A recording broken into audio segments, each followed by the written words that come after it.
first of all, we need to get clarity on what we're actually trying to accomplish. I think a lot of times we start on a path and we never take the time to figure out what we actually want or what our family actually wants. I know I've done this over the years. Like I saw someone else and they were doing this and that, and I was like, that's what I want to do, right? But after I went down that path and that went down to get that goal, I actually realized that I kind of just copied someone else's goal. I never took the time to actually figure out what I want to do with my life and my money and my time and financial freedom. So take some time to figure out what you actually want. Like maybe that looks like, hey, I just want to have this much passive income and raise my kids and homeschool them, right? Some people might want to do that. Or some people might say, look, I want this much passive income so that I can start another business, right? I'm super passionate about this online review business, like Justin was talking about earlier. So whatever it is, just make sure it's your goal, not someone else's that you copy.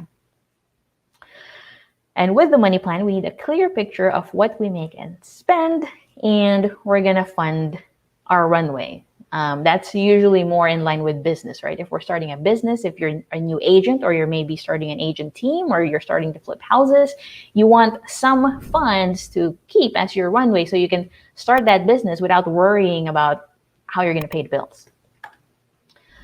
All right.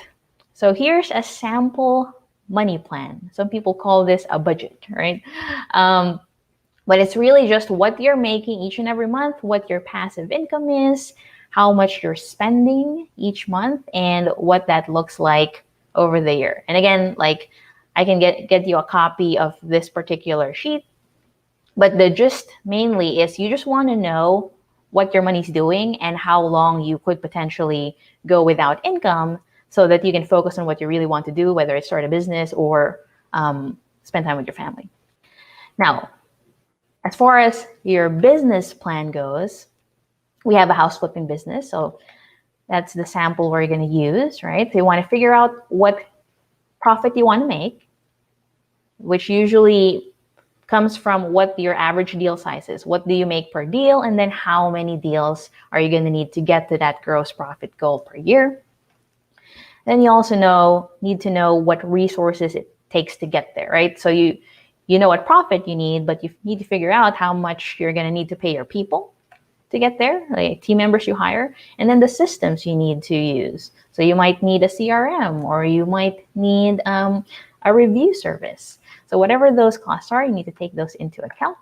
And then you allocate the resources accordingly. So for example, here's a plan to flip 12 houses a year, right? We're gonna flip 12 houses a year. We average 35K a deal. So this year we should make 400K if we hit that goal.